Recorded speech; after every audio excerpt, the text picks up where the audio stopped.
O cheiro de mofo e desespero era a fragrância persistente de Vila Sofrimento. Não era um nome oficial, claro. No mapa, era apenas o setor C4, uma mancha cinzenta na periferia de Nova Aurora, a metrópole de vidro e aço que prometia o futuro e o entregava apenas aos bem-nascidos. Mas para Jonas, um homem cuja espinha dorsal era tão torta quanto as vigas de madeira que sustentavam seu barraco, o nome extraoficial era uma descrição dolorosamente precisa. Eles diziam que dinheiro não trazia felicidade. Jonas costumava repetir essa máxima, um mantra de autoconsolo que os ricos inventaram para justificar sua fortuna, enquanto os pobres se afogavam em dívidas e doenças. Até que, aos 42 anos, com a morte da esposa por uma infecção simples, que um mísero plano de saúde teria resolvido, ele parou de crer em poemas e passou a crer em fatos. E o fato irrefutável era que a pobreza não só não trazia felicidade, como trazia a morte, a humilhação e a negação de tudo que era minimamente decente na vida. Jonas não era um economista, nem um sociólogo, nem um revolucionário de barricada. Ele era um gari.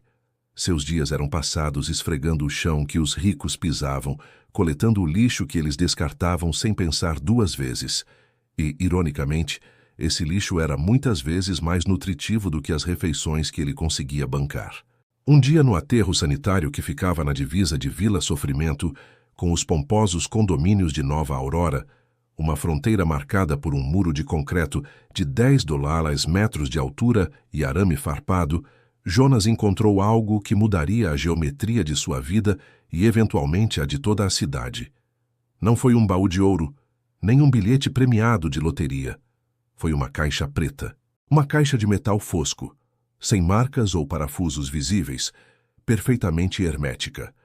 Ela estava enterrada sob uma montanha de entulho eletrônico descartado por uma empresa de tecnologia recém-falida, a Ether Corp. Por curiosidade, e porque o peso incomum da caixa sugeria algo mais do que lixo, Jonas usou o gancho do seu caminhão para içá-la.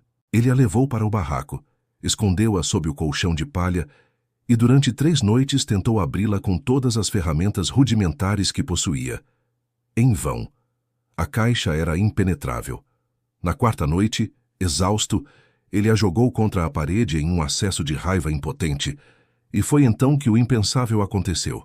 Ao invés de rachar, a caixa emitiu um zumbido suave, quase imperceptível, e um painel translúcido de luz azul celeste se materializou em uma das faces. Não era uma tela de toque, era algo que interagia com o pensamento.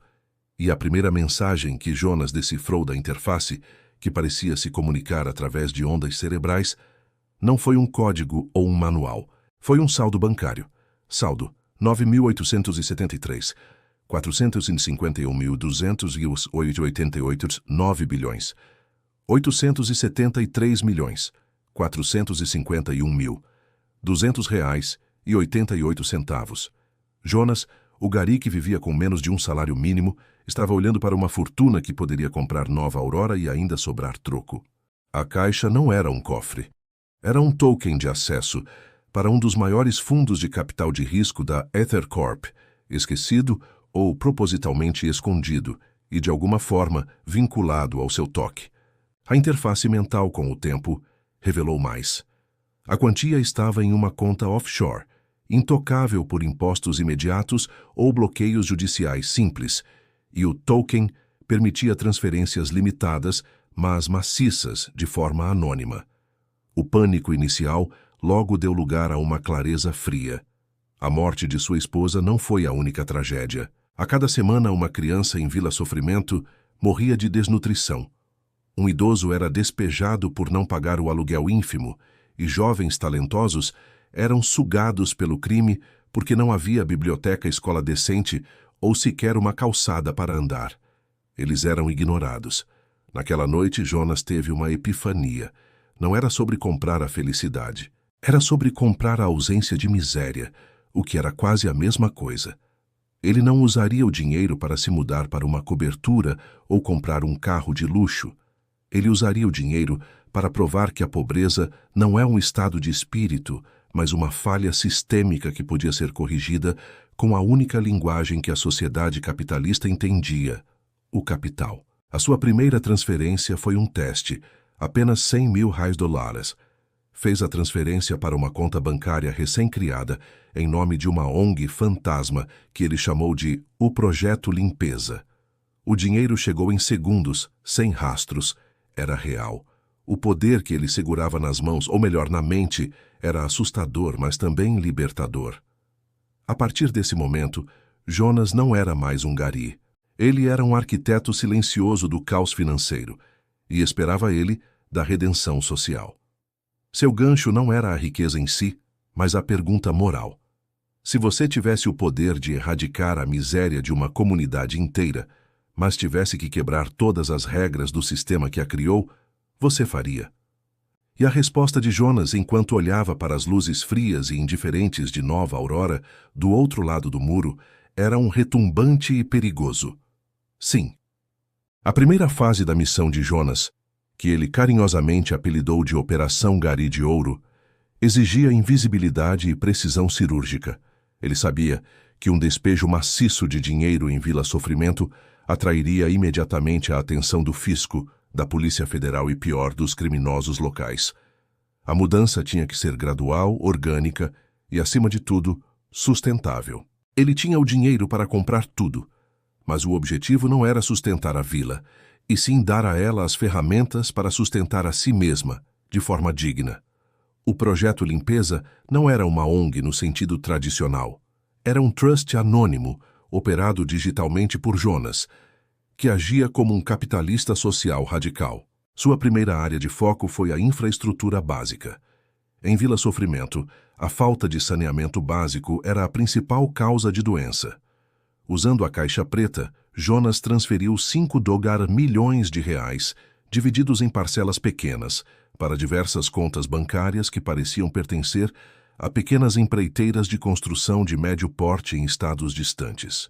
Em seguida, ele mesmo, usando seu conhecimento de campo e a desorganização administrativa da vila, começou a contratar essas empresas de forma indireta, pagando um prêmio substancial por discrição e rapidez. O argumento era simples: trabalho particular urgente, sem licitações, pagamento em dinheiro vivo na entrega. Em $60 dias, 80% das vielas de Vila Sofrimento, antes riachos a céu aberto de esgoto, tinham encanamentos subterrâneos de qualidade. A obra parecia um milagre. Quando os moradores perguntavam quem estava por trás, a resposta era sempre a mesma: um investidor anônimo que se preocupa com a comunidade. A população, acostumada com a negligência do poder público, abraçou o mito do benfeitor invisível. O segundo passo foi a educação e saúde. Jonas lembrou-se da dor da perda. Ele não podia trazer sua esposa de volta, mas podia evitar que outras famílias passassem pelo mesmo.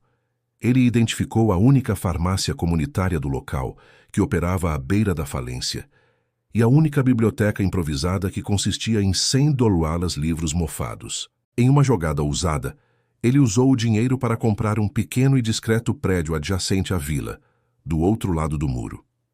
Este prédio era o antigo escritório administrativo de uma siderúrgica falida. Ele pagou 2 vezes o preço de mercado, garantindo uma venda rápida e sem perguntas. O prédio foi reformado em tempo recorde, financiado pelo mesmo esquema de microempreiteiras fantasmas. O andar térreo se tornou a Clínica Popular Esperança, totalmente equipada com tecnologia de ponta comprada em leilões de hospitais fechados em outras cidades e com $100% dos medicamentos essenciais em estoque, todos pagos adiantadamente por anos. O segundo andar se transformou no polo de aprendizagem Nova Aurora, com acesso à internet de alta velocidade e uma coleção de livros didáticos e literatura que rivalizava com a melhor biblioteca de Nova Aurora. Mas o dinheiro por si só não opera uma clínica ou ensina. Jonas sabia que precisava de recursos humanos. Foi aqui que ele usou a sua própria experiência como gari para o maior truque: a atração de talentos. Nova Aurora estava cheia de jovens médicos e professores de elite, recém-formados, sobrecarregados de dívidas estudantis e competindo por vagas mal pagas ou exaustivas em grandes instituições. Jonas criou um site elegante e ultrasseguro, também financiado pela Caixa Preta, que anunciava vagas para as iniciativas de impacto social da Nova Aurora. A oferta era irrecusável. Salários 50% dólares acima da média de mercado, alojamento confortável, financiado em outro imóvel comprado por Jonas fora da vila, e o mais importante, a promessa de trabalho com propósito real e autonomia total. Em 3 semanas, a clínica e o polo estavam com equipes completas, formadas por profissionais que haviam escolhido o impacto em vez do prestígio de trabalhar no centro da cidade. O efeito em Vila Sofrimento foi imediato e palpável. As crianças pararam de faltar às aulas por diarreias crônicas. A expectativa de vida subiu. O ar, antes denso de doença e sujeira, estava mais limpo. A comunidade começou a desenvolver um senso de orgulho e pertencimento, o que antes parecia impossível. No entanto, tamanha transformação não passaria despercebida por muito tempo. O súbito desaparecimento de $50 milhões de um fundo de risco offshore da falida Ether Corp já tinha acendido alertas em círculos muito específicos. O círculo de elite financeira de Nova Aurora. O CEO da Ether Corp, um homem chamado Vitor Marques, que escapou da falência com a reputação manchada, mas a fortuna pessoal intacta, estava desesperado para recuperar o dinheiro que ele considerava ser seu por direito. O fundo era, na verdade, sua reserva particular para a aposentadoria escondida no fundo do fundo.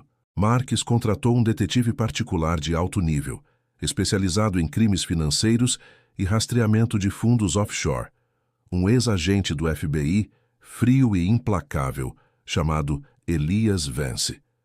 Vance era conhecido por sua capacidade de ver padrões onde outros viam apenas caos. Enquanto Jonas observava o progresso da vila com satisfação silenciosa, ele sabia que a fase de tranquilidade estava no fim. A melhoria estava visível demais. Os milhões movimentados eram rastreáveis demais.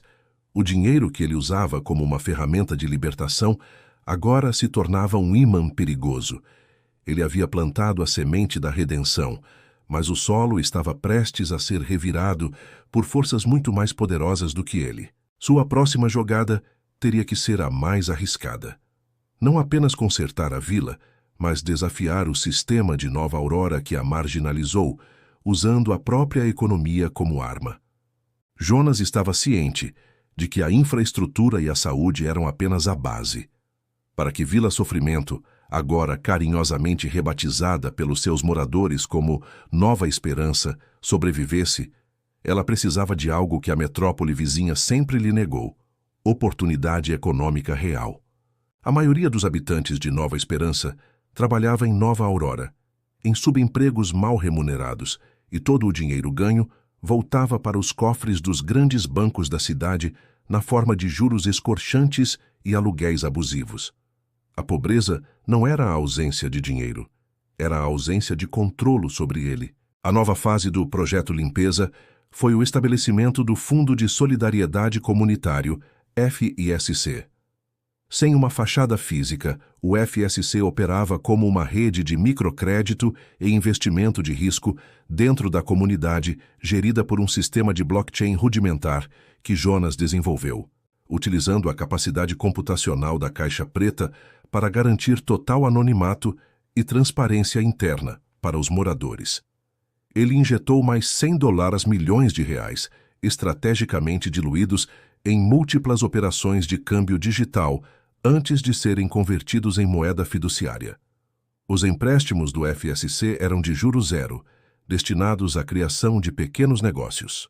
Em poucos meses, a Nova Esperança viu surgir uma cooperativa de costura que pegava contratos de alfaiatarias em Nova Aurora, uma padaria artesanal que vendia pães especiais para a classe média da cidade vizinha, e uma pequena empresa de reciclagem de eletrônicos, ironicamente, uma homenagem à origem da Caixa, que oferecia salários 30% dólares acima do mercado formal. Jonas criou uma economia circular autossustentável dentro do setor C4.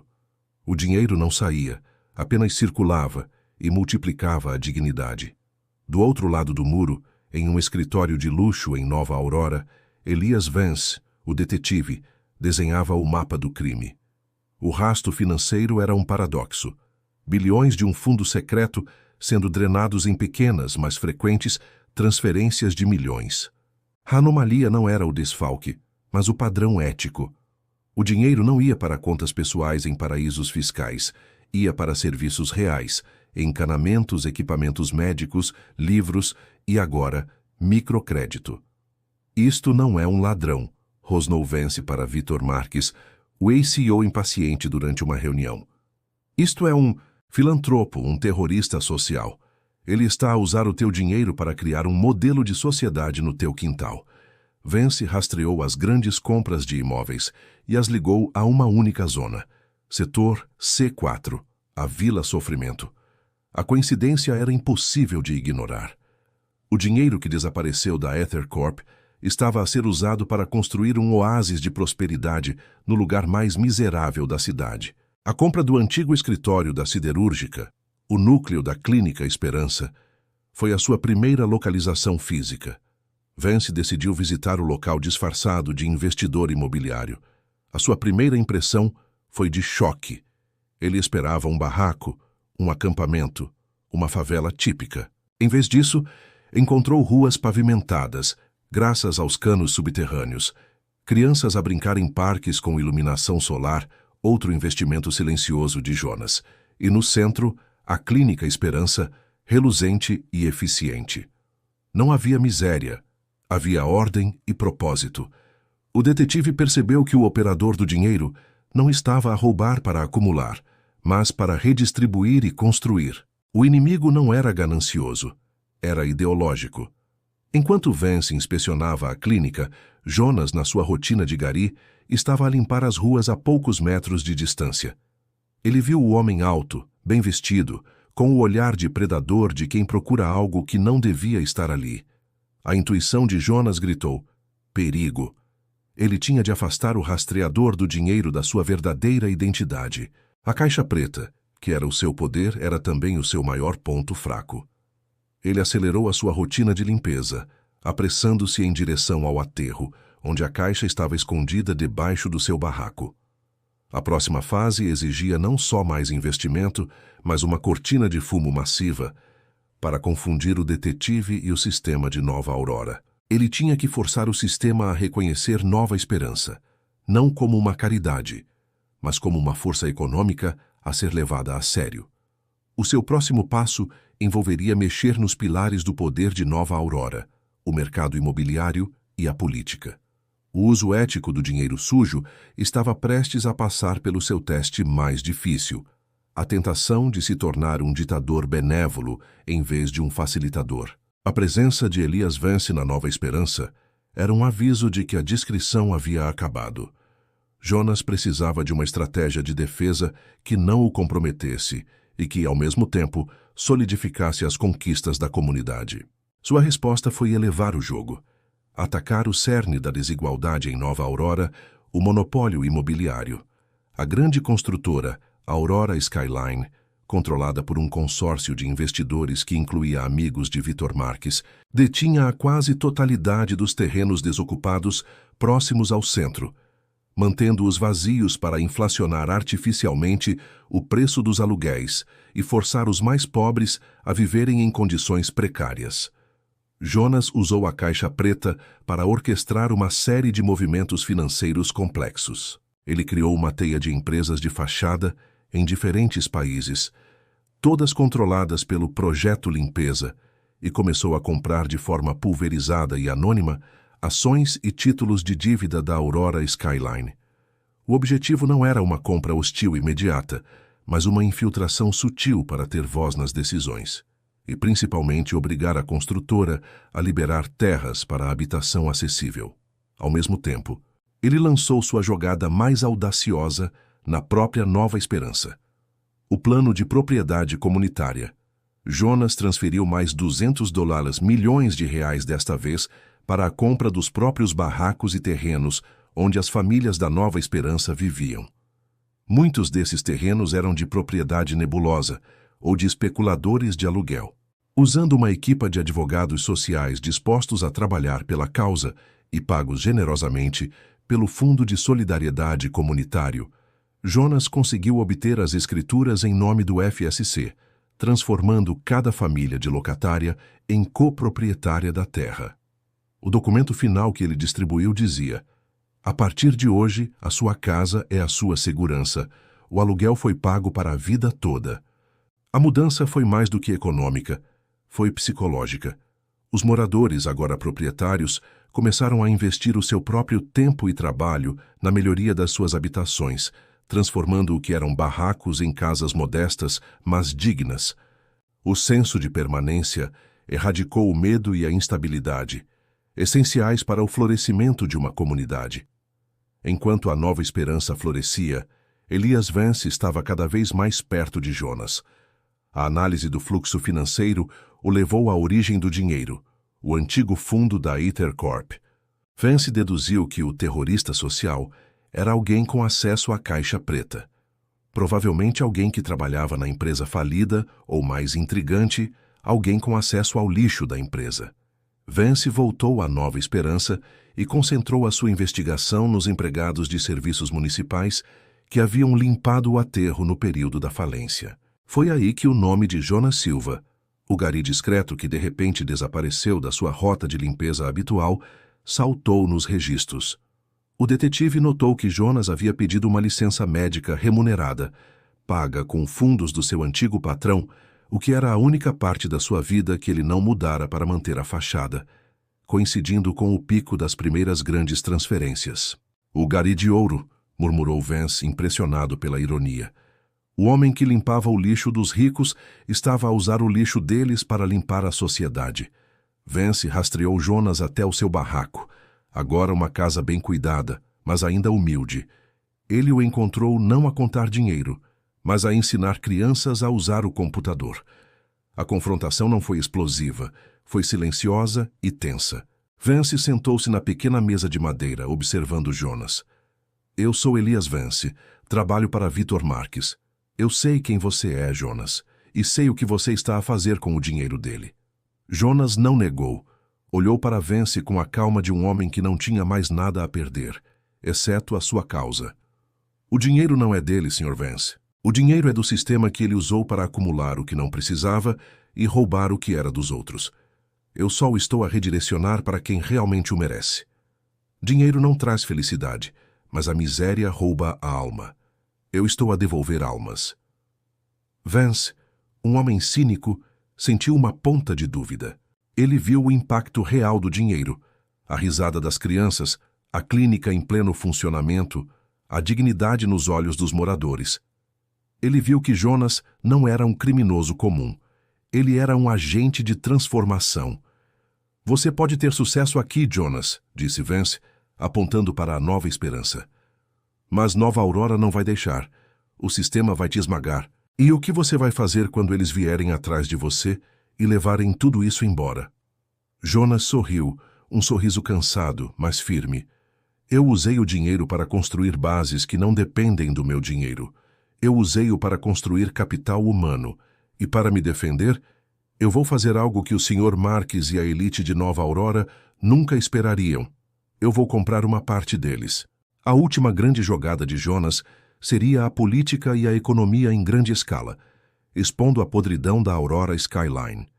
Ele sabia que precisava do caos financeiro para ganhar tempo, e ele tinha $7 mil milhões restantes para criá-lo.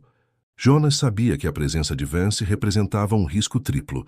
Marques recuperaria seu dinheiro. Ele seria preso e, pior, o sistema de Nova Aurora desmantelaria Nova Esperança, voltando a impor a miséria como política de Estado. A sua resposta foi a escalada. Ele parou de agir na microeconomia e atacou o centro financeiro de Nova Aurora. O seu alvo principal era a Aurora Skyline. A infiltração acionária anterior serviu apenas para obter informações privilegiadas. A jogada real foi muito mais complexa e destrutiva. Usando o restante de sua fortuna, agora estimada em cerca de $7,5 bilhões após os primeiros investimentos, Jonas iniciou um ataque coordenado de vendas a descoberto, short selling, contra as ações da Aurora Skyline e secretamente contra alguns dos principais bancos de Nova Aurora que a financiavam. Ele utilizou a caixa preta para automatizar a operação. Milhares de transações pulverizadas por plataformas de trading globais criaram um volume artificialmente alto de vendas, pressionando o preço das ações para baixo. O rumor, plantado por contas anônimas em fóruns financeiros, era que a Aurora Skyline estava à beira da insolvência devido a práticas contábeis duvidosas e disposição excessiva em terrenos baldios. O pânico começou a se instalar. Em apenas uma semana, o valor de mercado da Aurora Skyline despencou 40%. A queda não era apenas financeira, era política.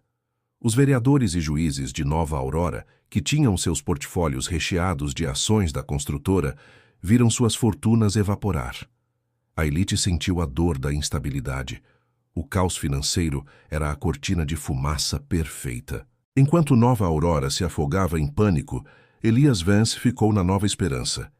Ele podia ter fugido e alertado seu empregador, Vitor Marques, mas algo o reteve. Ele observava Jonas. "Você está a desestabilizar uma cidade inteira, Jonas", disse Vance, sentado à porta da Clínica Esperança. "Isto não é mais filantropia, é terrorismo econômico." Jonas, mais magro e com olheiras profundas, mas com uma determinação de aço, respondeu: "Terrorismo? É assim que se chama quando os pobres se defendem? Eles usaram a miséria como terrorismo contra nós por décadas. Eu estou apenas a usar a linguagem deles, o dinheiro, para provar que eles não são invencíveis. E este caos que eu criei vai comprar-me tempo para a última fase." Vance sabia que, se denunciasse Jonas, o pânico no mercado só pioraria, pois a origem do ataque, um gari com uma caixa de bilhões, seria ridicularizada e, em seguida, temida. A denúncia só aceleraria a queda da Aurora Skyline. Vance começou a ver o dilema ético: salvar a fortuna de Marques, que ele sabia ser corrupto, ou permitir que um caos justificado criasse um futuro real para milhares de pessoas. Vance fez o impensável. Ele usou seus antigos contatos de inteligência para obter informações sobre a contabilidade real da Aurora Skyline. Ele descobriu que a construtora estava, de fato, à beira da falência, usando esquemas Ponzi e subornos para garantir contratos públicos. Jonas não estava a mentir sobre a fragilidade da empresa. Ele estava a antecipar e acelerar a verdade. Em um momento crucial, Vance confrontou Jonas novamente. "Eu encontrei a prova. A Aurora Skyline é um castelo de cartas podre. Mas se ela cair totalmente, o crédito em Nova Aurora seca e a sua nova esperança vai junto. Você precisa de um landing suave." Jonas olhou para Vance com desconfiança. "Por que está me ajudando?" "Não estou ajudando você. Estou escolhendo o lado com menos vítimas. Marques é um parasita. Você, Jonas, é uma anomalia. Você está a usar o dinheiro sujo de forma limpa. Eu quero ver se isso é possível." Vance propôs uma aliança improvável. Ele usaria seu conhecimento interno e seus contatos para transformar o caos em oportunidade. A ideia era forçar a venda dos ativos da Aurora Skyline a preços de liquidação, antes que o mercado caísse totalmente. A compra seria feita, é claro, pelo Projeto Limpeza. Jonas, com a ajuda de Vance, redirecionou $1.000 bilhão do seu capital para uma empresa de aquisição de bens imobiliários recém-criada, mais uma fachada. O alvo? Os terrenos vazios da Aurora Skyline, que estavam a ser usados para especulação. Com a empresa em pânico e as ações caindo livremente, a diretoria aceitou a oferta de aquisição por um preço ridículo, apenas para estancar a sangria. Em 48 horas, o projeto Limpeza de Jonas, o Gari, tornou-se o maior proprietário de terrenos e imóveis de Nova Aurora, fora do centro da cidade. Jonas não apenas salvou a Nova Esperança, ele ganhou o poder de reurbanizar Nova Aurora. O dinheiro, que era para ter sido a sua destruição, tornou-se a sua coroa. Mas agora, com Vance como um parceiro relutante, a linha entre o uso ético e o controle absoluto estava perigosamente tênue. A etapa final seria a mais difícil: transformar a propriedade em impacto social duradouro e enfrentar o próprio Vitor Marques. A aquisição dos ativos da Aurora Skyline pelo Projeto Limpeza foi o golpe de mestre de Jonas. Não só o caos financeiro se acalmou, pois a venda injetou liquidez desesperadamente necessária no mercado, mas ele agora detinha o poder de reformular a paisagem urbana. A nova empresa de fachada de Jonas, batizada de Semente Urbana, tinha planos concretos: transformar os terrenos vazios em conjuntos habitacionais de aluguel social e espaços comunitários, com prioridade para os trabalhadores de baixa renda de Nova Aurora e da Nova Esperança. Vitor Marques, o ex-CEO da EtherCorp e o verdadeiro dono do fundo, estava em fúria. Ele via o seu dinheiro, o dinheiro que ele considerava dele, a ser usado para construir uma utopia social-democrata no seu quintal. Ele rastreou as transferências finais e, com a ajuda de banqueiros amigos, conseguiu identificar as aquisições de Vance e Jonas como as responsáveis.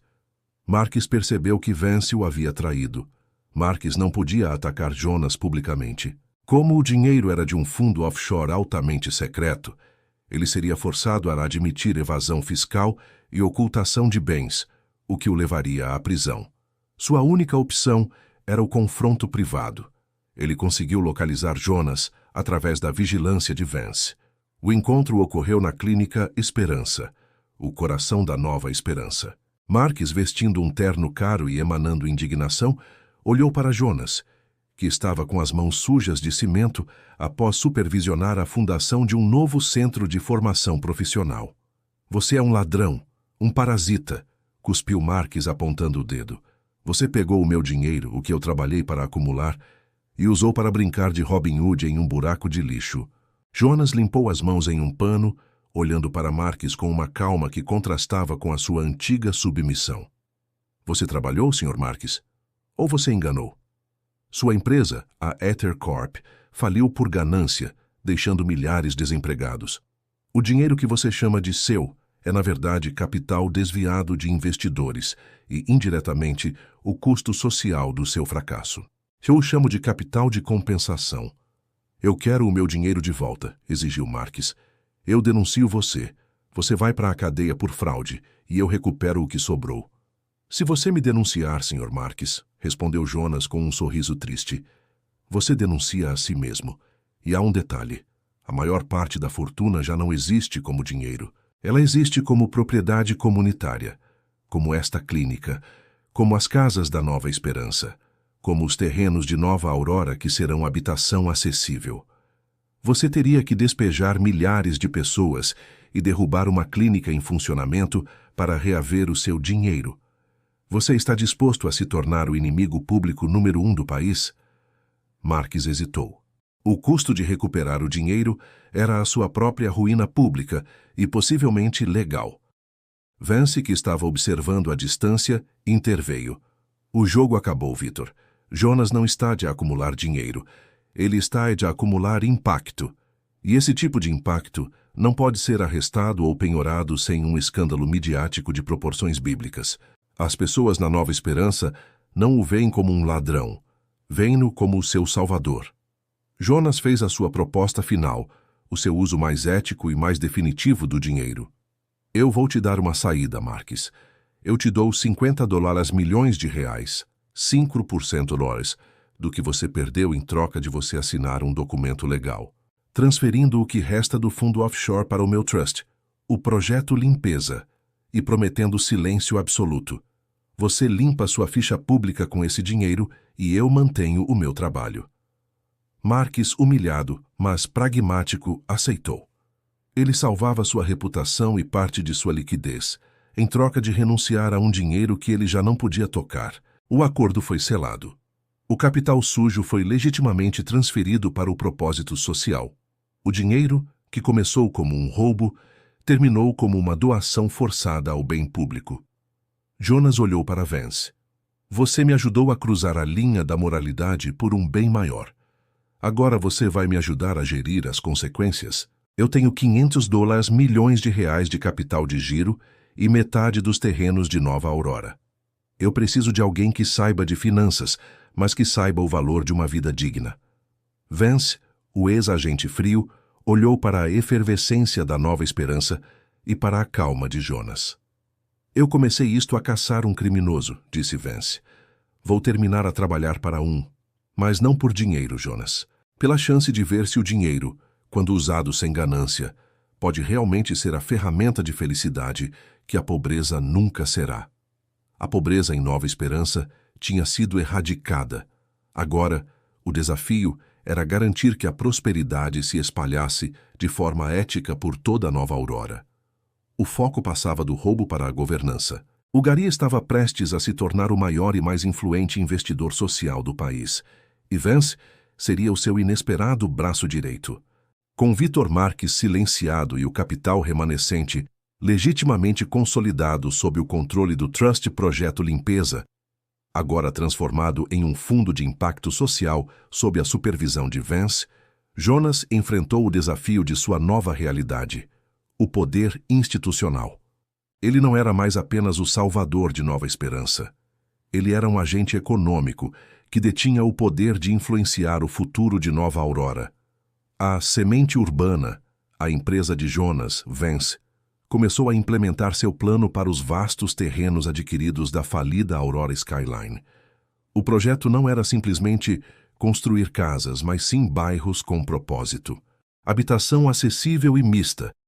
Em vez de segregarem os bairros de baixa renda, Jonas utilizou a maior parte dos terrenos para criar complexos habitacionais que ofereciam aluguéis subsidiados para trabalhadores de Nova Aurora, policiais, enfermeiros, professores, garis e, crucialmente, uma parcela de apartamentos a preço de mercado para gerar receita.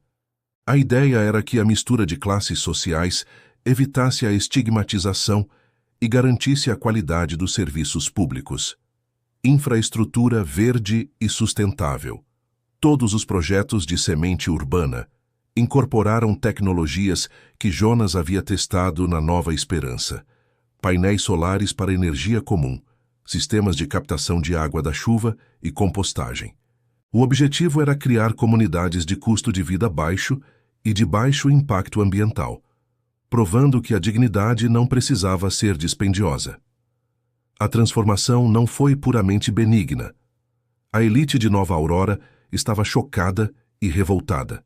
Os grandes corretores e construtoras reclamavam da dumping social de Jonas, pois seus preços justos estavam a arruinar o esquema de preços inflacionados que sustentava a riqueza da cidade.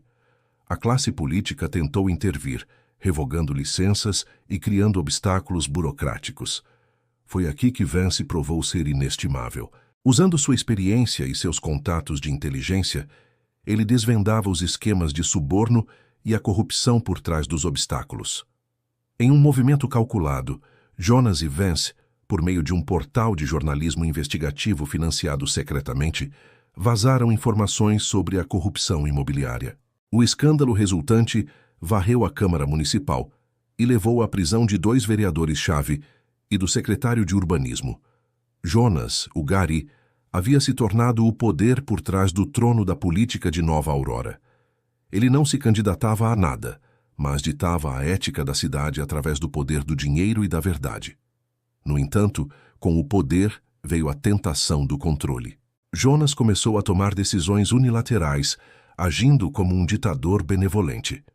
Ele decidiu qual bairro seria prioridade, qual empreiteiro receberia o contrato, sempre os mais éticos, mas sem o devido processo de licitação, e quais escolas seriam construídas primeiro. Ele se justificava dizendo que a lentidão democrática estragaria a oportunidade. Vance confrontou Jonas sobre essa nova atitude. Você está a fazer um trabalho incrível, Jonas, mas o projeto Limpeza está a operar como um estado paralelo. O dinheiro sujo deu-te o poder de construir o bem, mas a falta de checks and balances torna o seu bem tão arbitrário quanto a ganância deles. O que você sugere, Vance? Que eu espere a burocracia corrupta decidir se crianças terão escolas ou não? Retrucou Jonas, visivelmente impaciente.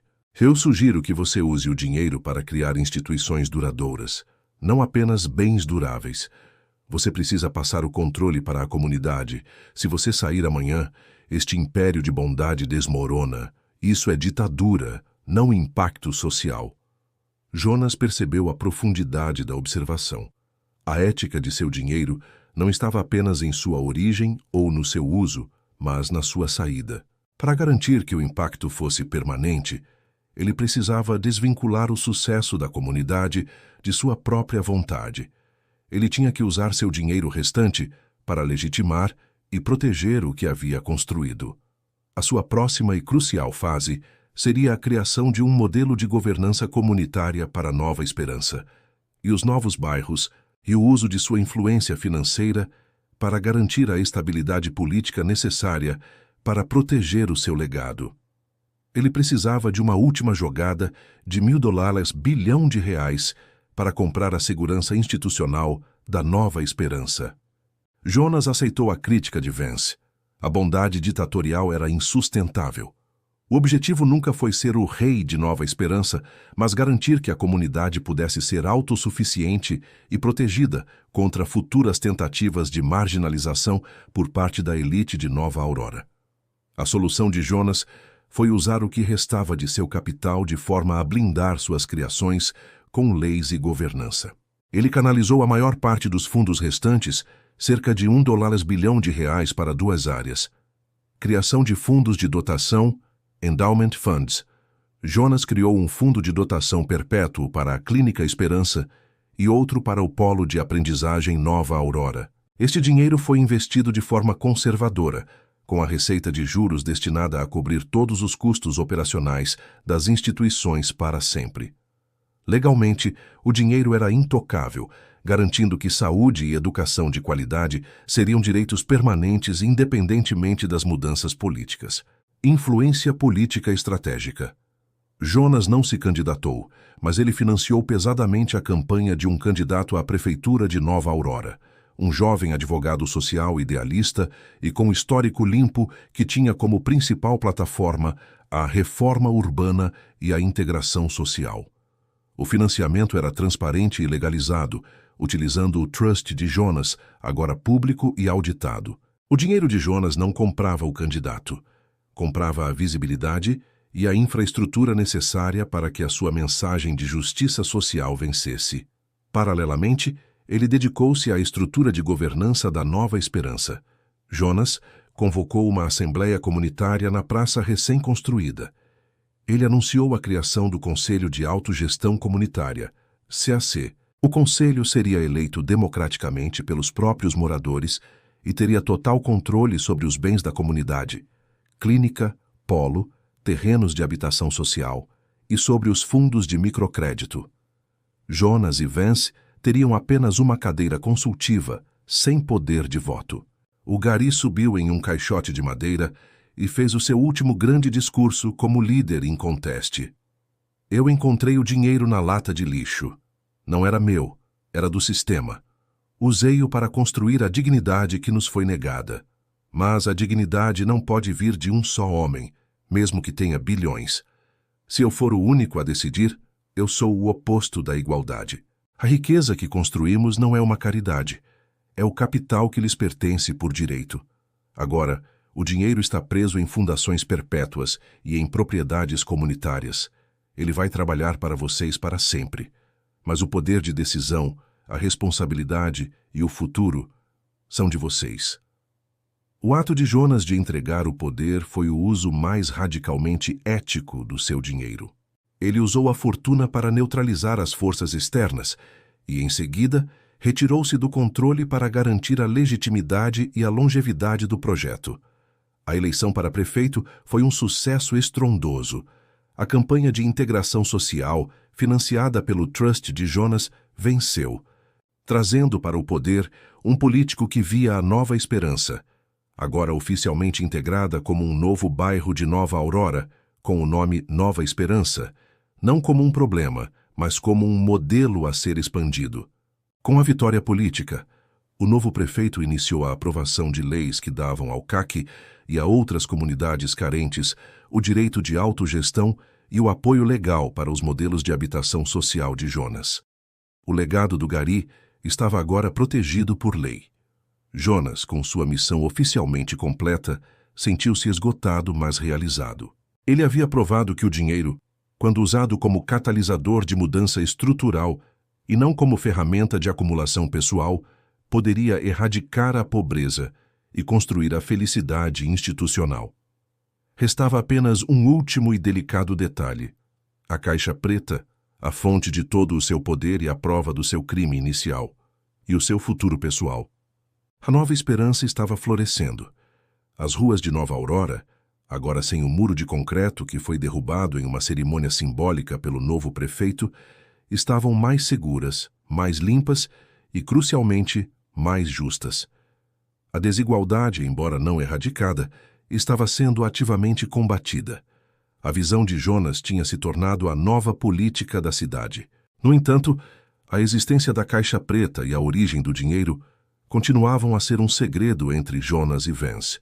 O dinheiro agora estava limpo e legalmente destinado ao bem público, mas a história de como o Gary obteve uma fortuna de 9,8 bilhões era uma bomba relógio. Vance, agora o principal gestor do projeto Limpeza, insistiu para que Jonas se livrasse do token de acesso. Se a caixa for encontrada, ela não só incrimina você por fraude e roubo, mas pode anular todas as transferências por ser fruto de crime. Você tem que desaparecer com ela, Jonas. Jonas não conseguia simplesmente destruir a caixa. Ele sentia que ela era um símbolo, o instrumento da sua redenção, nascido do lixo. Ele precisava entender sua origem para se libertar dela. Vance, usando seus contatos de inteligência, conseguiu a informação. A caixa preta não era apenas um token de acesso. Era um protótipo de Sistema de Reserva Autônomo de Capital, SRAC, desenvolvido pela Aether Corp. O SRAC foi projetado para ser um fundo de investimento que se autorregulava e se protegia de crises, mas com uma falha de software crítica. Ele não diferenciava o toque do CEO, Vitor Marques, de um trabalhador de serviço braçal que estava exposto a altos níveis de resíduos eletromagnéticos. Jonas, o gari que lidava com lixo eletrônico diariamente, havia acidentalmente ativado e vinculado o sistema ao seu perfil cerebral. Ele não havia roubado o dinheiro. O sistema havia se transferido para ele por erro de design e coincidência eletromagnética. A descoberta deu a Jonas a paz que ele precisava. Ele não era um ladrão, mas um beneficiário acidental da falha do sistema. Isso não diminuía a moralidade de seu uso do dinheiro, mas fornecia uma narrativa legal e pessoal mais limpa. Com a verdade em mãos, Jonas tomou sua decisão final. Ele e Vance voaram discretamente para um local no meio do Oceano Pacífico, longe de qualquer jurisdição legal. A caixa preta, o seu poder e a sua maldição, foi jogada no fundo do mar. A última mensagem que a interface emitiu, antes de ser engolida pelas águas, foi o saldo da conta. Aproximadamente 500 milhões de reais, o restante do capital de giro. Jonas não guardou um centavo para si, além do necessário para viver uma vida simples. Ele transferiu os 500 milhões para um fundo de transparência cívica, dedicado a financiar o jornalismo investigativo e a auditoria de projetos governamentais em Nova Aurora, garantindo a vigilância eterna sobre o novo prefeito e a elite. Jonas, o Gary, desapareceu. Ele não precisava de aplausos, reconhecimento ou riqueza pessoal. O preço de usar o dinheiro para a felicidade era a renúncia à sua vida passada e à sua identidade. Ele havia cumprido sua promessa, provou que a pobreza não traz felicidade e mudou o destino de uma cidade. Ele deixou para trás uma carta para Vance, que continuaria a gerir as fundações. Elias, eu fui o motor de ignição, você é o engenheiro. O dinheiro está agora a salvo, trabalhando por si só. Eu estou a ir para onde o dinheiro nunca chega, o anonimato. Talvez eu volte a ser gari noutra cidade. Lembre-se, o dinheiro é uma ferramenta. A ética não está no que você tem, mas no que você deixa para trás quando se vai. Jonas comprou uma pequena casa em uma vila de pescadores remota, longe do brilho e da hipocrisia de Nova Aurora. Ele voltou a trabalhar com as mãos, não mais com a vassoura, mas construindo móveis simples. Ele havia trocado os bilhões de uma fortuna invisível pela riqueza real, a paz de espírito. Nova Aurora e Nova Esperança agora fundidas em uma comunidade em crescimento, se tornaram um estudo de caso global de como a redistribuição radical do capital pode criar um modelo de justiça social sustentável. O mito do benfeitor invisível permaneceu, um lembrete de que o sistema pode ser dobrado e a desigualdade pode ser revertida, mesmo que o custo seja o exílio do herói.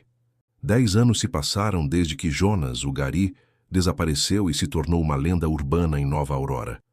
A cidade, agora uma metrópole em constante redefinição, era irreconhecível.